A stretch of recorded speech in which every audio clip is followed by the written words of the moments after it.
хугацаа хэрэгж байгаа юм шиг. Библийг хэрэглэдэг бол яг л гэж та бодж үзсэн үү? Бүсний зүг байдал. Эсвэл гарандаа хоосрон хэлгээд аль болох өөртөө ойрхон байлгахыг хүсэх баг, тийм үү? Өдөрт хэдхэн удаа баймаа шагааж хараад л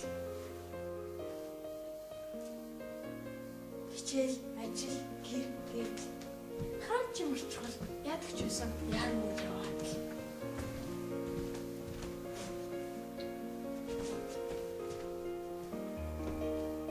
Хин нэгэн захиал ирэхдээ гарсан үеийн түүнээс хайгаад л.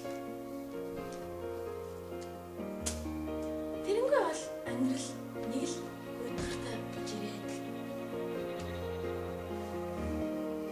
Өнөөдөр хаанаас баталж авах боломжтой байна, тийм үү?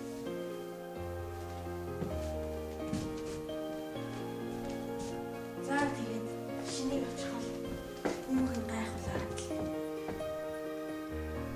Нэрэл хүчтэй юм да. Гэхдээ инхэн л Бурханд таалагдах хаа. Учир нь бид ганцхан талхай ус Бурхны үгээр амьдрна гэсэн. Гэхдээ гар зүйд бол Библиэд сүлжээ юм байхгүй. Хаанаас шалгах боломжтой бөгөөд нэгжинд нь бол бүр санаа зовж хэрэггүй.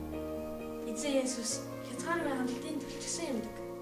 Дээрээс нь холбогдсон юмнууд тасрал тэгээд техникийн санал цэнэгч томхгүй үүдээ. Магадгүй гар тус энэ биеийг авах боломжтой бол харин Библи сүнс хийгээд сэтгэлийг авах хүч оршдог юм. Тийм ээ. Амьдралыг тэтгэгч амийн ус бол яа харахгүй Бурхны үг. Олдож болох бидний эзнийг хайхтун. Ойр байгаа дээр нь эзнийг дуудахтун. Хэрвээ танд тусламжийн дугаар хэрэгтэй бол